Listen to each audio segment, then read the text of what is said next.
o que eu aprendi durante a experiência maluca de dar aula na China. Pessoal, uma das experiências mais inimagináveis que eu tive aqui na universidade foi logo antes de começar o meu terceiro ano. Eu fui à China para dar aula a estudantes de ensino médio. Eu dava aula de manhã até à noite, durante 2 semanas, e na terceira semana eu fui viajar e explorar o país. Me meti num trem de mais de 12 horas para ir de Pequim a Xangai. Não fui no trem rápido, acabei pegando o trem errado, que demorou muito mais. Mas assim, pessoal, o que eu queria contar para vocês sobre o que mais me impressionou da experiência que eu tive lá. Galera, assim, quando eu estava no ensino fundamental, no ensino médio, algo que eu refletia muito, assim, cara, o que eu vou querer, será que o que eu vou querer ser quando eu crescer vai ser algo que vai dar orgulho aos meus pais?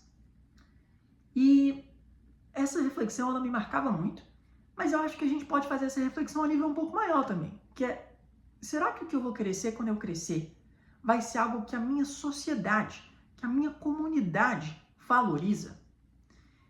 E pessoal, isso é algo que mexe muito com a gente, né? Quando a gente está se dedicando ao nosso trabalho, todo mundo fica muito feliz e realizado com a sensação de que outras pessoas, elas sentem que o seu trabalho tem significado, que contribui para a vida em comunidade.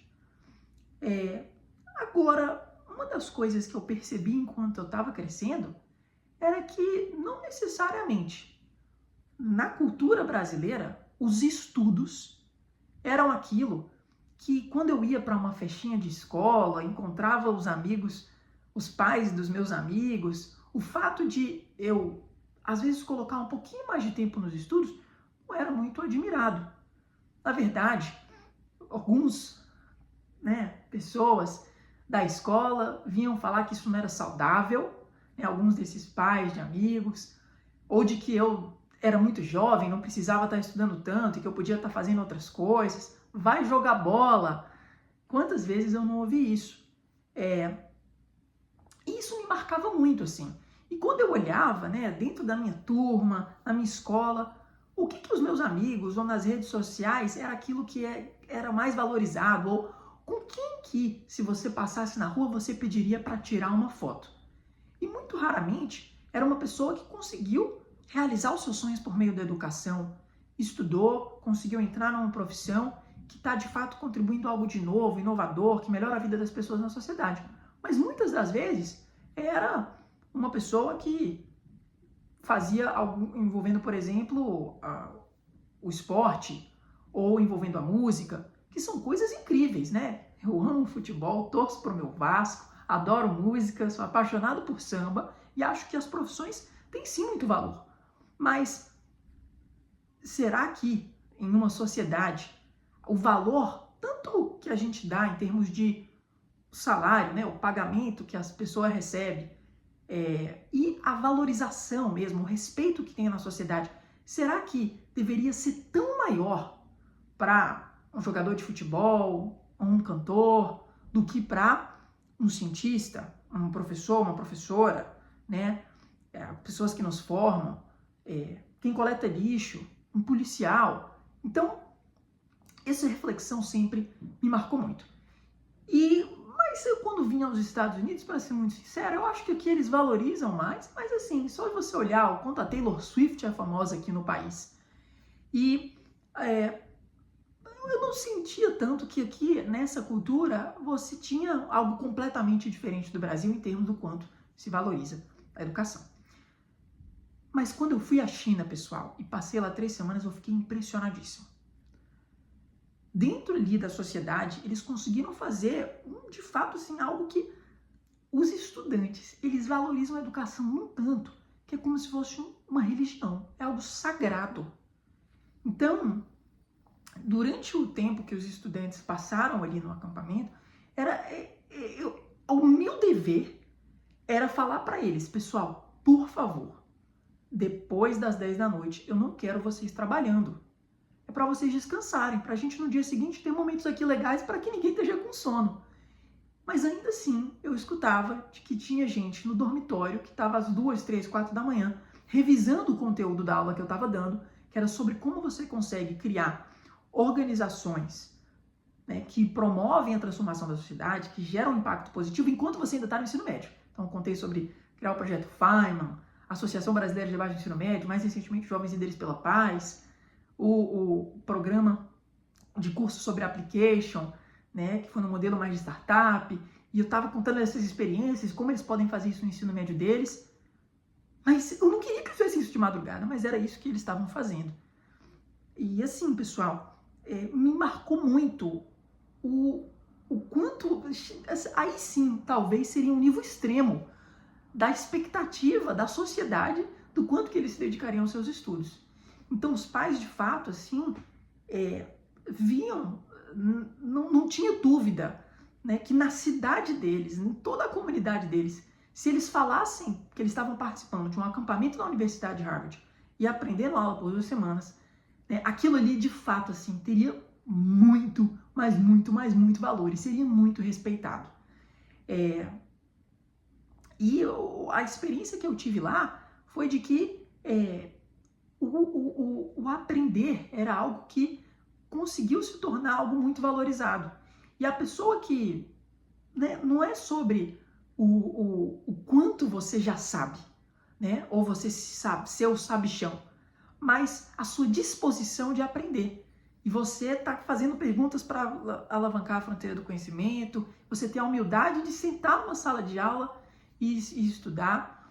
E, pessoal, acho que isso é um grande aprendizado para a gente, né?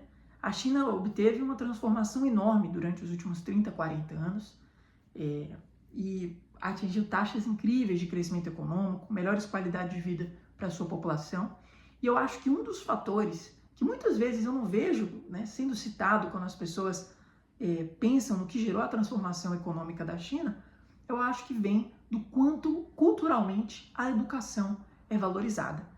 E uma história para finalizar aqui que foi muito especial, pessoal, é que durante aquelas 2 semanas eu tive um professor assistente. Então, ele fazia economia numa universidade na China, chamado Vincent, né?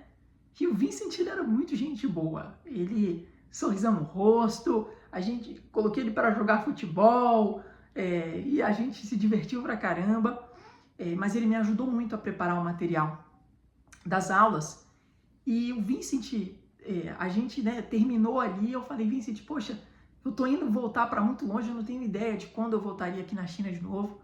Mas uma coisa eu quero te dizer, eu acho que a sua humildade, a sua vontade de aprender são coisas que eu achei incríveis e que eu vou tentar levar comigo de volta. E, pessoal, vocês não acreditam que passou-se 1 ano e hoje o Vincent está fazendo um semestre aqui na Universidade de Harvard como estudante visitante. E eu vejo que ele traz para cá um pouco dessa grande, né, paixão pela educação que ele tem como algo cultural lá na China. E foi muito especial, né, encontrar o Vincent aqui de novo. Eu podia ajudá-lo a, poxa, como é que eu consigo encontrar meu aluguel enfim, né, encontrar um lugar para ficar, o primeiro metrô que eu pego, quais aulas que eu faço. Ele está tendo uma experiência fenomenal aqui, mas eu acho que a China tem a nos ensinar, inclusive aqui na Universidade de Harvard, sobre o quanto a gente pode tentar fazer isso ser algo cultural na sociedade, de que na escola de bairro, o que a gente mais vai valorizar ali é que os estudantes eles estejam tratando a educação deles como algo muito sério. Isso vai ser algo valorizado, e muito mais do que você ser famoso no TikTok, famoso no Instagram, ou você jogar bola muito bem, ou você fazer música, né? Porque, querendo ou não, eu acho que a educação ela consegue oferecer mais oportunidades para as pessoas melhorarem a vida das suas famílias do que esses caminhos, que são porcentagens muito pequenas que conseguem, de fato, se virar essas histórias de grandes sucessos. Então, como a educação é algo que nos transforma como pessoas e oferece oportunidade para mais gente, eu acho que a gente precisa fazer uma reflexão séria sobre quando a gente está numa festinha de escola e a gente vê que um estudante se dedica mais aos estudos do que o seu próprio filho, que você, na verdade, o incentive e acha legal. Não coloque pressão no seu filho, eu acho que isso não é o caminho, mas que você olhe aquilo ali como algo a ser encorajado. e não necessariamente a se dizer, pô, acho que não precisa estudar tanto assim não, isso aí na verdade eu acho que está fazendo mal para aquela criança, né? Acho que à medida que a gente for mudando isso, a gente vai chegando cada vez mais nessa cultura em que a educação é aquilo que mais se respeita e se valoriza na sociedade. Um grande abraço.